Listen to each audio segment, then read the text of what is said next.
the monk concept that if you follow God, you must be willing to give away everything, which is a factual statement. But it's not factual that if you follow God, you will be left with nothing. With regards to creature comforts or luxuries, there's something about enjoying those things, which is fine. There's something about needing or demanding those things, which is not fine. The goal that we're pursuing is the goal that we're pursuing, whether we have $10 or 10 million. Hi, I'm Steve. For nearly 30 years, I've been a pastor and disciple maker, and what I really love doing is helping guys be better followers of Christ and better leaders at home. I'm Mark, a certified financial planner with an MBA and an Ivy League degree who wants to make sure you're making the smartest money decisions possible. And this is Abraham's Wallet. Join us weekly and create a culture in your family of multi-generational prosperity, spiritually, relationally, physically, intellectually, and financially. Run your home and your dough like a biblical boss.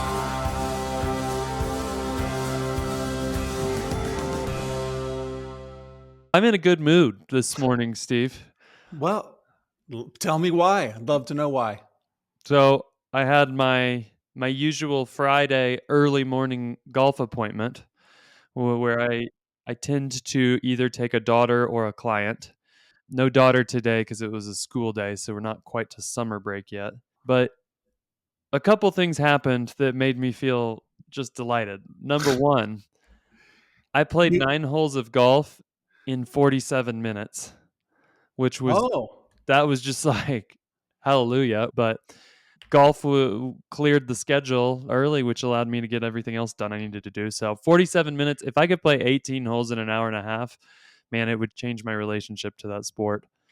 Now you're getting into speed golf world with your 47 minutes. I think the speed golfers usually do 18 and 45, but you're getting down there. That's unusual. Is there nobody there? What I happened? was the absolute first person off the tee Ah, at a golf cart and was you played alone? playing with somebody who was equally like excited to park by the green, jog out, putt, jog back, and we were flying.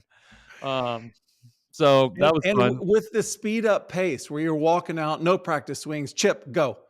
Did you play as well with this hurried up pace? Here's the kicker. Oh, I was even par through 5 holes. okay. And then I Very did get good. bit by the double bogey snake, and I ended up 4 over for 9 holes, which is a pretty good score for me. That's great. Yeah, it was not worse. In fact, I would say it was almost certainly better than normal because I wasn't sitting there thinking about Because you weren't thinking about it. was not thinking about all the different ways I was going to hit it into the woods. I just said, just hit it. There's a speed record on the line. So that was a fun way to start a Friday. Lovely. I want to just announce that volley exists. Would you like to react to that news? It's already been used in the last 24 hours that we've had it up and running, more than our previous insider group was used in an average quarter. I think we're all pretty excited to have volley back, and I don't know why. I just never could get myself to pop open the old app that we were using for a little while once volley went away as a place to communicate with our donor community and people who want maybe dig a little deeper in an episode, or they may even want to come and argue with us. All that type of stuff. It just happens so nicely on volley because I can be driving in my car, or yesterday morning I had just finished a workout and pop the volley open, respond to a few video threads, and so I love it. We won't be referring to the volley community as the volley community because all we're doing is plugging their app. We will be referring to it as See, that's the most ambitious project I've seen you take on since you've been the executive director of Abraham's Wallet. Because if you're naming something that you're trying to get some viral connection and get it built up, usually you name it something that makes people like, wow, that sounds cool. So you have said, we are so confident in the quality of engagement and content here that we're going to name it something awful. And everybody zigs, and I zag. It's the sound of indecisiveness. I don't know. So I feel that the motivation for people to join us at won't be the name. It'll be No. just simply the fact that we're there. So we could name it Zigzag, and still you're going to come if you're motivated to come. So we can name it whatever we want. So I'd like to name it where Abram is from. We could call it Canaan, but it's not really a promised land. Let's just call it Ur. Yeah, and Canaan is a politically charged zone these Oh, that's days. true. So we're So, steering clear of that. Again, I'm zigging. okay. You mentioned our donors, which makes me just want to throw this out. One, if you don't know this about Abe's Wallet, we are a listener supported podcast, and we have a couple of keen listeners who have done a very smart and considerate thing, which is they have recommended Abe's Wallet podcast to their companies to support. So a lot of people work for companies where they have some percentage of profits that they want to put towards charitable organizations. You can't do that unless you're on one of these public, then what would you call it? It is a charity portal where you approve charities. You go, the Red Cross, we trust those. And so that would be something that our company would be willing to give to. But a lot of times it's whatever the employees nominate. We're excited about this charity. Would you please give to this homeless shelter? Yes. So, for what it's worth, I just want to throw out that we do exist on the Benevity Causes portal. This is the largest, most common portal for companies that work with charities. We are on that portal. If it crossed your sweet, considerate mind to have your company support support us, that would be great. So I Yeah, just got to throw that out. because there's a lot of listener supported podcasts out there. There's not actually that many that have gone to the extra step of being a 501c3 nonprofit organization Fact. that you can get a tax deduction for supporting. So Fact. that was important to us. And frankly, you people who support us, whether it's at $5 a month or some people have been crazy generous, it's really let us do cool stuff. Steven, how's your life these days now that you have a not full time, but a significant time producer here at Abraham's Wallet? I think Oh, it's better. it is better. It's different. That's what I can say is that I get to put my mind on other things besides just producing the weekly episode. So it gives me a lot of flexibility to think, what do we want to be doing? I had a big conversation this week with one of our listeners who they just do really interesting things. We've got an upcoming kind of relationship with a couple of influencers. That kind of stuff is great to be able to do as opposed to keep your head down. I hope people listen because all I'm doing is making episodes every week. And there are going to be more than one opportunities to connect with Abraham's Wallet in person before the end of the year. So I just Yeah, wanted to say that we've always had our Texas pickleball event, and that's likely to continue. But there's other stuff in the pipe. I don't know that you're ready to announce, but soon we probably will have dates to tell you about. I am ready to announce the concept. I would like for people to begin the salivation process if that's in your heart somewhere. What we're going to do is we have many people who they'll come to you, they'll ask you questions, they'll come to me, ask me questions, and what they want is some FaceTime to go like, here's the story of my family, of our finances. Give me some reactions, give me some thoughts, and to flesh out what's happening with them. We've been talking about this for a while, but we're actually going to do it this year in the month. It looks like in the month of October, we're going to take a weekend and we're going to have an Abe's Wallet weekend. And so we are inviting any listener, anybody who wants the FaceTime with us. We're going to go away for a weekend. It's probably going to be around golf. You don't have to be a golfer to do it. We're going to have other options and we're going to present content as well. It's not just here's your access to us. If you come, you're an open page. Hey, I don't have any pressing needs, but I would love you to give me some nuggets. We're going to do that. We're going to present content over the weekend. Think of it as like a men's retreat. And then we're going to give you some stuff. It's probably going to be around the Cincinnati area. You'll probably fly into Cincinnati. Maybe you fly into Lexington or Louisville, probably be in this area. We'll be ready to announce this probably next week, but it's going to be one of the weekends in October. If that interests you, I would just please pencil us in. Please keep that open until we can dial in and say exactly where and when. But it's coming. I'm very excited that it's coming. All right. Enough with the announcements. I'm exhausted of announcements. This is a unique episode because you specifically told me I'm not going to tell you what we're going to cover today, and that is True. not the norm. Normally, I come in with a page of notes and prep, and Yep. today you said, "I don't want that.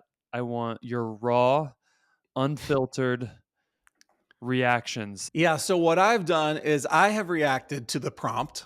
I've got my notes, and my guess is that your reaction to the prompt will probably hit on a number of the things that I have prepared. I'll just let you riff, and then I'll fill in the blanks with some other thoughts. So here's the prompt. I think about the way that people see us. I've received texts from people, emails from people wearing our stuff. Okay. Wearing our hoodie out in the world a lot of times creates a little quick conversation for people. Now, what's that? What is Abraham's wallet? It's about running my home and my finances the biblical way.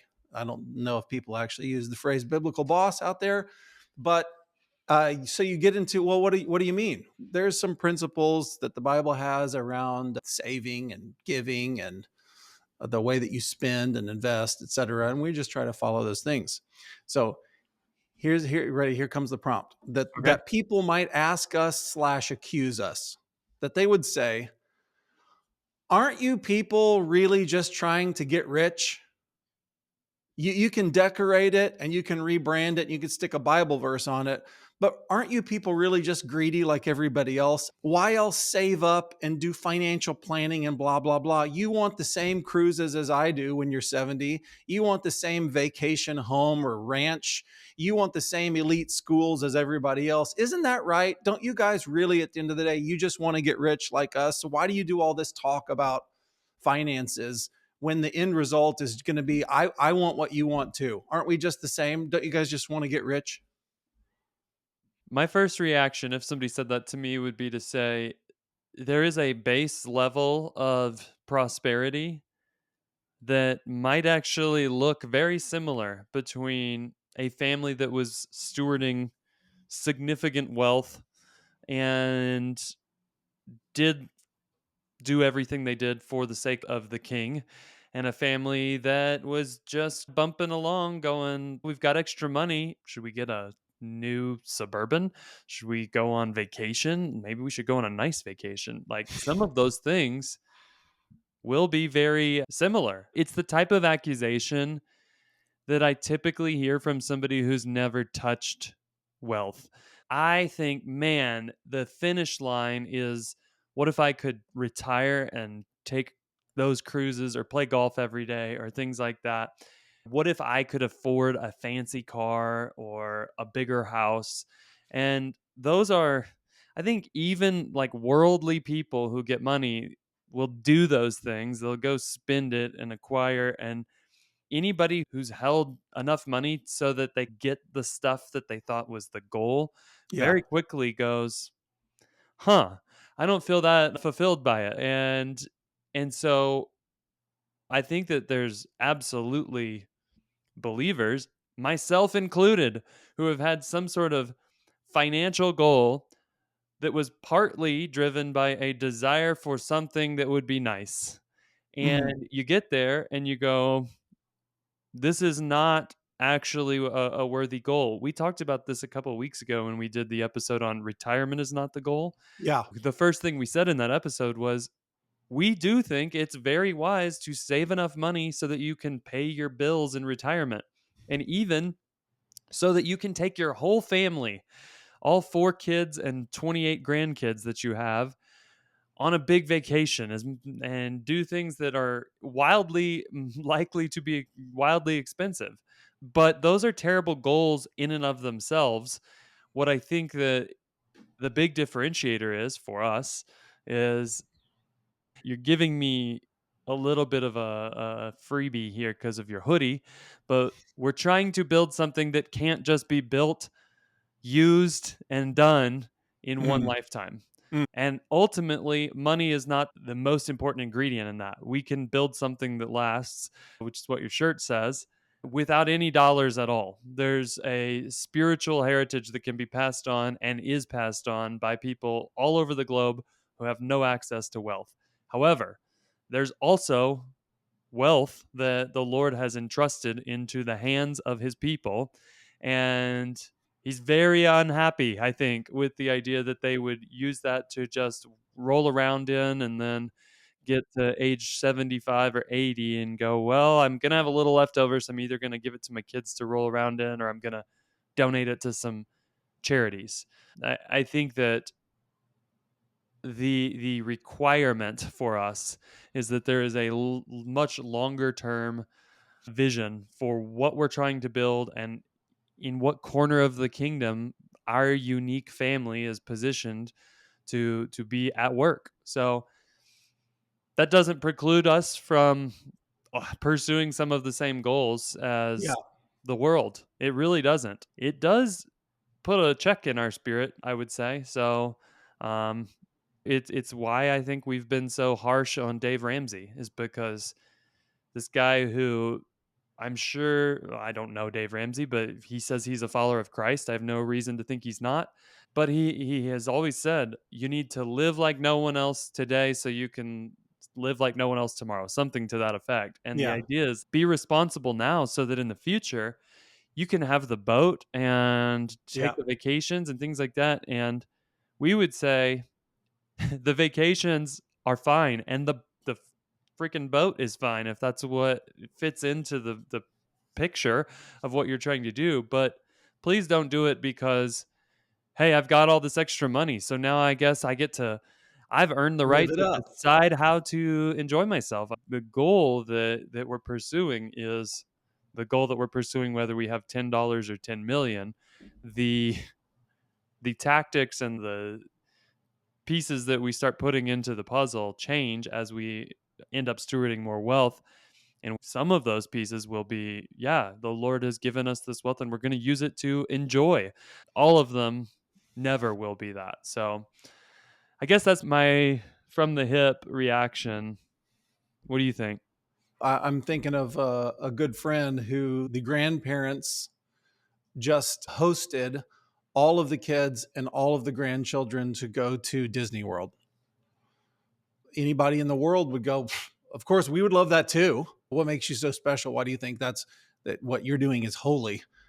And you use this word with regards to creature comforts or luxuries, which is there's something about enjoying those things, which is fine.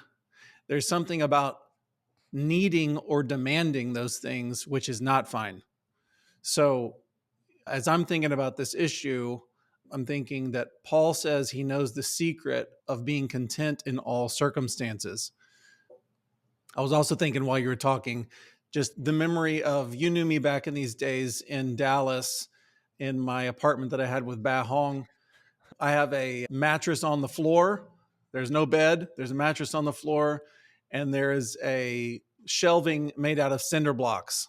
And that is my low to the ground lifestyle. Man, you would invite me over because my high school was right a block from your Yes. apartment, and I'd come over for lunch once in a while, and I'd show up, and you're like, "I'm cooking, so I'm gonna make you lunch," and I'd show up, and it was a split can of soup between the two of us, and I was like, "I'm a growing high school boy. This is not enough food," but I never said anything until this moment right now. So That's terrific.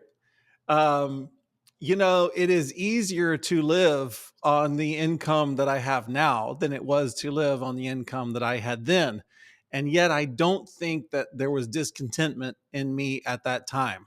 So I think that the need for the best stuff is dangerous. It's not healthy.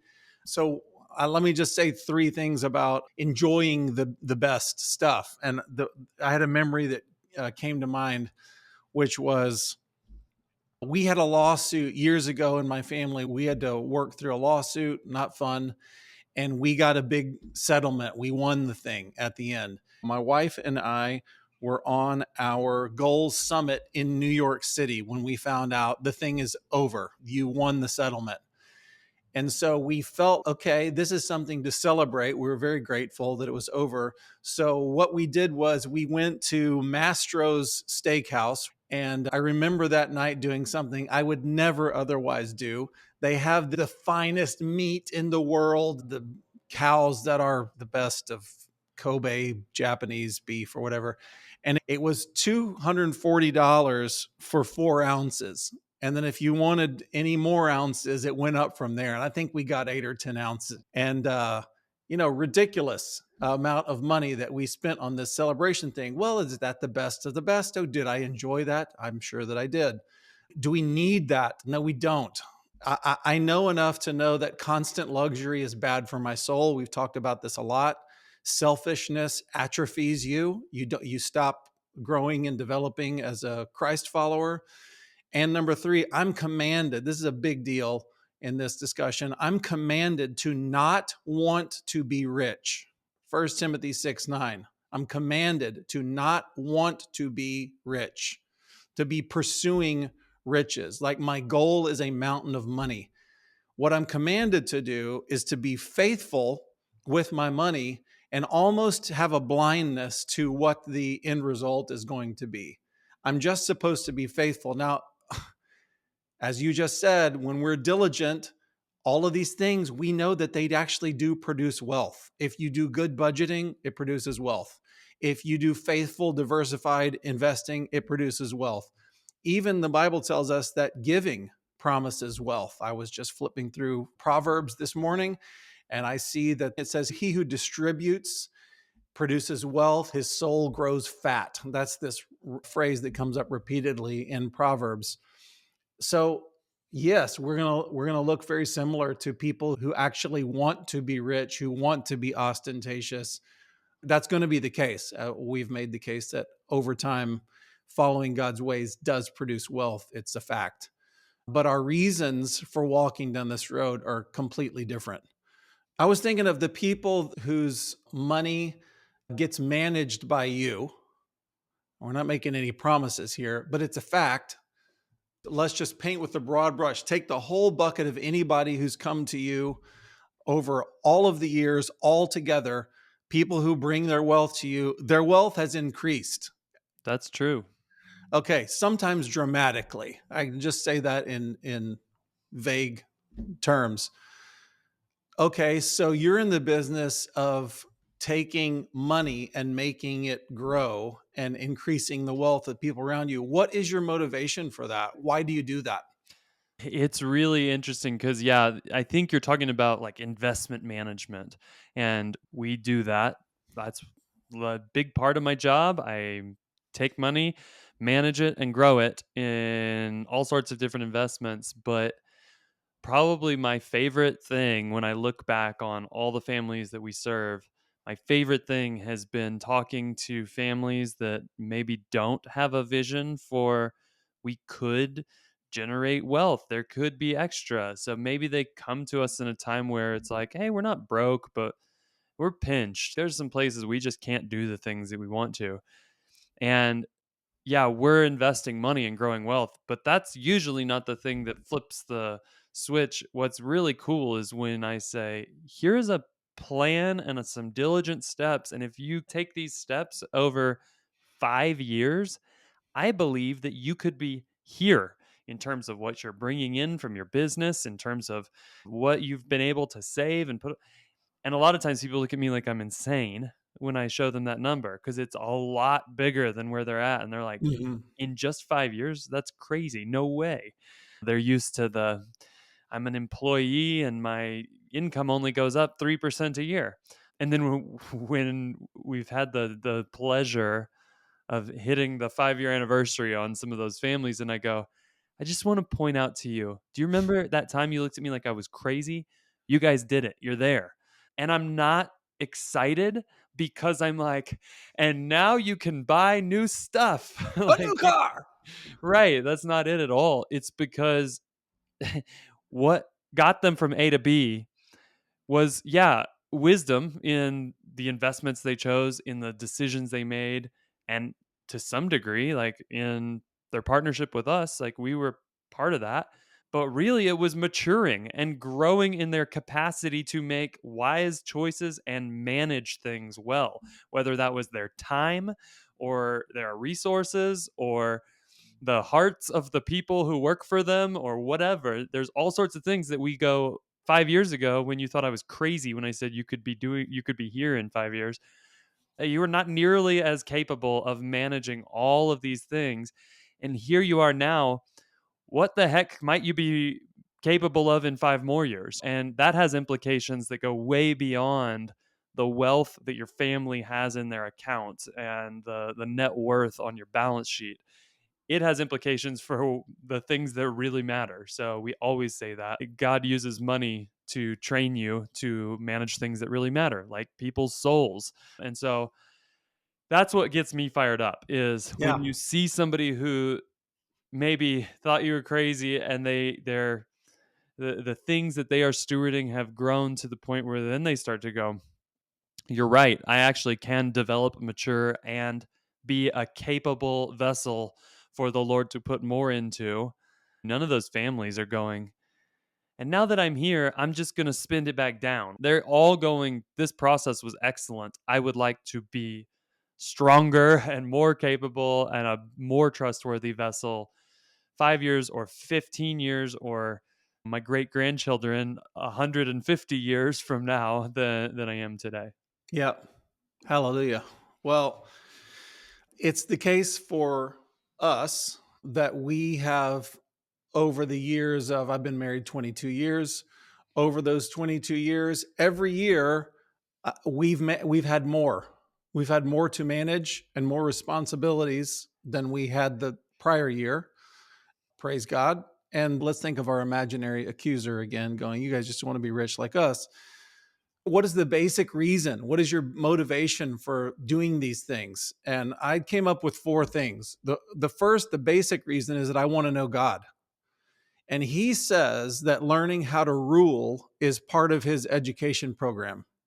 If you want to follow him, if you want to know him, just FYI for everybody, knowing God isn't just storing up new information and new facts. Now I think I know 20 aspects of God's character. That's great. But knowing God is also experiential. So he wants you to do the things that he does and you get to know him more. So learning how to rule is part of his program, and learning how to rule money is a specific part of his program. So I just have to do that if I want to know him. That's number one. Number two, as we have already said, we're commanded to do all kinds of specific things regarding money. They all happen to result in thriving. They happen to result in prosperity. I'd like to think that I would do what God said regarding money, even if it didn't result in prosperity. I should do them because he commands me to, but it just so happens that God's ways lead to life and they lead to plenty. Okay, so I'm going to do the things he said. Here's a third thing, and I hope this is a result of wanting to follow God. I aim to be unstupid. I just want to know how the world works, and I want to be wise. I want to be shrewd. I want to grow up. I want to learn. I want to get better. I want to do the things that I should do. I went to the doctor recently, got a little blood scan, and he said that my HDL is too high and that my LDL is too low. Is that right? That's extremely unusual. Usually it's the opposite. Okay, then let's say the opposite. You know more about these things than I do. Then my HDL, that's your good fat, is too low, and my LDL, the bad fat, is too high. All right. So when you find out this fact about your blood, then there's some things that you should do. There are reasonable things that are not stupid to do. So that's what I would like to do, to be unstupid. And number four, hey, newsflash, I have a family I'm leading. And as I go, so goes my crew. And I care about them and I want us to prosper. And as I've learned around here, the more I read the stories of people like Abraham, my ambitions actually go higher for my family and my generations. I want us to be leaders in my generations. I want us to be providers, and I want us to be healers, and yes, even saviors in a way, because I want us to represent God and his kingdom wherever we go. So I have these ambitions for my family, and I know that they're following me. So I want things to go well for us. So, do I expect to end up wealthy? Do you expect to end up wealthy, Mark? I think it's a very likely outcome. Yeah. Yeah, if the Lord wills it and all things being equal and the creek don't rise, yes, we do expect to end up wealthy. And what if we don't? What if calamity happens? Will you change It's the methods of how you handle money? it's a guarantee. As much as we preach multi-generational thinking here, I always have to shake my head and go, you're going to have a chucklehead that comes along every 80 years and blows some or all of the family fortune. And so just building up a pile of money is not multi-generational wealth building. It's not enough because either external circumstances or you who knows what America's going to look like in 200 years. Will we be a nuclear wasteland or will we be a prospering utopia? I don't know. But in either case, we're trying to build families that know how to handle the king's resources such that if it all goes away tomorrow, either externally or the Lord goes, hey, I have been giving you wealth recently for this reason, drain the bank accounts. We want to be capable of saying yes to that without fear and going, we know how to handle money. We know how to go get some if that's what we need. And it's frankly not that big of a deal to us. It's of all the capitals, it's the easiest one to go get more of and grow. So, yeah, I my goal is not to be rich even when we talk about multi-generational family. My goal is not to have whatever I think this dollar amount would provide for 6 generations because that's pretty much pretend. And my goal is to train a crew of good stewards and make them the type of people you've used this example before, but if you're the son of a king that has endless wealth, you can go throw a backpack on and tramp around Europe and you'll live like a impoverished college student, but you aren't because in your mind you're like, I've got all the resources in the world behind me and I can even do business deals while I'm out here if I want to Yeah. because I'm the king's kid. And that's the type of mentality I think that we're trying to develop in our families. And the good thing about that is it's idiot proof. You can have a goober in the family line that blows all the wealth and it doesn't derail the whole thing. I mean, we'll pray for that goober, but for the most part, the rest of the family can go, yeah, we lost the ranch because there was a bad move or bad business dealings on that part, but we still have generations of knowing how to steward things, money included. That is so good. You're reminding me of one of our favorite verses, Proverbs 13:22. A good man leaves an inheritance for his children's children. And if you think that just means a mountain of money, you're unwise. And the money will certainly be gone because if money is put into the hands of a fool, the money goes. But if money is the last in the line of all the things that you hand to your next generations, the understanding of God, His kingdom, how to do relationships, intelligence around money, responsibility, et cetera, then that money is going to continue to grow. So that's excellent. Just a final thought on this accuser and how some of us might think, I mean, first of all, one of the reasons I wanted to cover this is because I think that people who are from like a middle class family that stumbled and bumbled with money, when they break through the way that you're describing, Mark, and they go, now we have extra, what do we do? And we've had that conversation with many families. This is weird. I'm in a new place. First John 4 says that our own hearts will accuse us, and your own heart will accuse you. Well, what do you think you are, getting over your skis now, Mr. Big Shot? And there can be a feeling of, wait, I look at my siblings, I look at my cousins, and nobody else is getting ahead this way. And I feel like our kind of anxiety around money is dissipating as I've walked through these faithful steps where God says how to take care of money and grow money. I want our people to be vaccinated against the accusation that can come from their own heart or from people looking from the outside. I want them to realize that man looks on the outward things.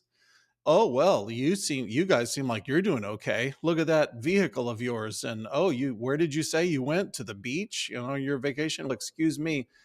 Um, Whatever the kind of raised eyebrows or questions that come from people, I just want you to know that the Lord looks at the heart. He sees, again, I can't get away from the fact that the scriptures promise blessing if we walk in his ways. And our goal isn't the pile of money. Our goal is to be faithful and to walk in his ways. And then when he blesses us, we want to be responsible with those blessings. And part of that blessing is using it for our generations and, as you say, enjoying it. I just wanted to cover that question because I think that people think that maybe godliness and austerity go together. We still live in an age when there is a little bit of residue from kind of the monk concept that if you follow God, you must be willing to give away everything, which is a factual statement. But it's not factual that if you follow God, you will be left with nothing. That's not true. When you were role playing at the beginning of this episode and accusing me, my first thought was you sound like a person that has no money, and that's why you Yes. think that way. And I'm not saying, again, I'm not saying that you have to not have nice things or buy nice things, but there is something about once you have enough. I think this goes back to the contentment thing. There's been two examples in the last week where I thought, man, it'd be cool when I get enough money to go buy something. The first one is we've been saving for a long time for a car. My wife's car is more than 10 years old, so it's been well loved, and we've saved enough that she could reasonably go get just about any car until you get up into the crazy exotic land and just Yeah. pay cash for it. Like it's sitting there and it's waiting to buy a car. And she went and she drove Toyotas, she drove Lexuses, she drove all these cars that were new, fancy, etc. Top of the line trim packages. Would this be a good use of money to get this? And she came home and she had been feeling in her heart, dude, when are you gonna like take care of me and get me a nice car? Because I've been driving the same car for 10 years. And I had been saying we need to be responsible. And then finally I said, you can do it. Now we have the money. And she went out and then she came home and it was very interesting because she said, I think I'm just gonna keep my car for now because I didn't feel any better in the fancy brand new leather 20-inch touchscreen version of Yeah. a nice SUV than I did in my car. And that to me was only possible when she was coming from a place of I am actually quite content. And when I wasn't content, when I was thinking like the goal is the thing, Because I I, can't have it. I really had a want. But when I was like, no, I have the money now, I can put it down and have this car, I started to go, I'm thinking about this a little differently. One, that's one of the things I love about Amelia is that kind of attitude. And two, I think that when you get to a place where you're no longer impressed with money, that's probably a step of maturity Yes. where you go, I don't know, this Honda's just fine. And yeah, we know what Cadillac Escalades are like, and that's okay too. But we're not impressed with either way. And when you can do something with money and you choose not to for whatever reason, I think that's a real step of maturity. So that's great. I have also noticed in my own life that sometimes the anticipation of something is more exciting than the acquisition of that Of thing. course. And we sold that lake house. And one thing I always tell people to do is when there's a big financial windfall of any sort, whether it's an asset that you sold like this, or whether it's a raise or a bonus that you weren't, maybe you were expecting it, maybe you weren't, like don't take all of that money and do your tithing, your taxes, and your saving and then just forget about it, because it will eventually kind of lead to, man, I feel like I've never done anything for me with this money, I've never blown anything, and then it can snowball into you making a really bad choice. So I usually tell people it doesn't have to be a big slice, but when there's a big windfall, take a slice, it can be a small slice, and do something you wouldn't normally do, Totally celebrate. agree. So Amelia and I both said we had this financial windfall of sorts, and I said, I'm taking a slice of money and putting it into your budget for whatever you want and my budget for whatever I want. It was like $500. It was a decent amount of money. And I was like, I'm gonna go buy this putter I've had my eye on, going back to the golf thing. And I went and I looked at it and I'm like, it's cool. I would feel fancy with this expensive putter in my bag. But now that I can have it, I think I'd be sad the day after I bought this because I'm no longer looking forward to. And so True. I didn't buy it. So maybe I will. I don't know. I haven't committed to not buying it. But I looked at it, I held it in my hands, and I thought, I think I really like dreaming about having this a lot more than I would care to have it. So That's I really just kind of interesting. kept my old putter. And so those are just both circumstances where I think I'm not trying to toot our horns as like the perfect money mature family, Yeah, but but sometimes you do something right.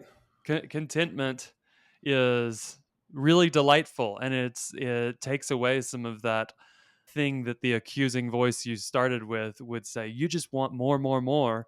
And I think all of us, if we don't have it, wonder, do I? Because I do want some more stuff. Like I would like to have X, Y, and Z. And so once you get to a place where you can and don't, and you don't not do it because you didn't have the money, you just are like, I don't think I need that. It can be a really delightful feeling where you go, okay, I'm growing in some maturity when it comes to money stuff. Yeah. This is the first I'm hearing about you selling your place. So, can you give us any details about that? How did it go? Was it easy? It was easy. We got multiple offers right as soon as we listed it. None were over asking price, but they were all right at what we were asking. So we got to pick the buyer that seemed like a good fit. It was an interesting process because a few people were like, we're offering full price, but there's going to be some stuff that needs fixing in this house. So we'll be negotiating. And we were like, just take that offer and throw it in the trash. Yeah, that's not Um, happening. we won't be fixing anything because we won't be selling you the house. I would say if you're interested in the details on all this, go listen to our pro and con episodes on owning a vacation property. Ah, But we probably got out of it all said and done for a roughly break even. We got to use a property for a couple years, see if that was what was kind of what we hoped it would be for our family. And we made a little bit of money, but not as much as we would have made just investing that money in the stock market for that time. right. So, if you had to, let's say that in your heart right now there was that lovely area, there's a lake by it, there's mountains nearby. And if I wanted to keep going regularly to that place, is your attitude right now, I would just rent a place.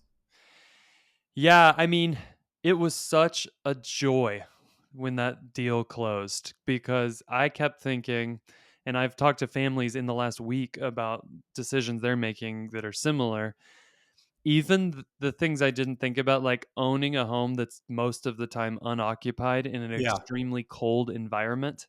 Yeah. Um, I was like, one of these days I'm going to show up and there would just be a simple power outage that led to frozen pipes and my whole Right. house is flooded. Or Yep. we were evidently, when I talked to the expert, he's like, you were one good snowstorm away from having so much snow on your roof that it would have caused structural damage to the Oh, my house. word. Thankfully, no damage was caused. But when they went and climbed up on the roof a couple years ago during a huge winter of storms, he was like, this was way overdue. And it's just stuff that I'm like, we don't get 10 feet of Yeah. snow in where I live at my house. So we didn't know it. But just having that risk of major disaster gone, amongst other things, was a delight. And yes, we could rent a place one weekend a month and still come way out on top, Right. given the unique components of this deal, which were that we weren't able to short-term rental it at all. So it was Great. purely expense. Well, congrats on the sale. Thank you. Have a nice weekend. What do you got coming? It's seafood paella Shabbat tonight. We have a paella pan that's big enough to feed 40, and we're going to come close to having that many people. So it's going to be a big family-style Shabbat tonight. Eating the most non-Jewish food that you could think of. Well, we celebrate our freedom in Christ. Great. All right. Well, we'll see you next time.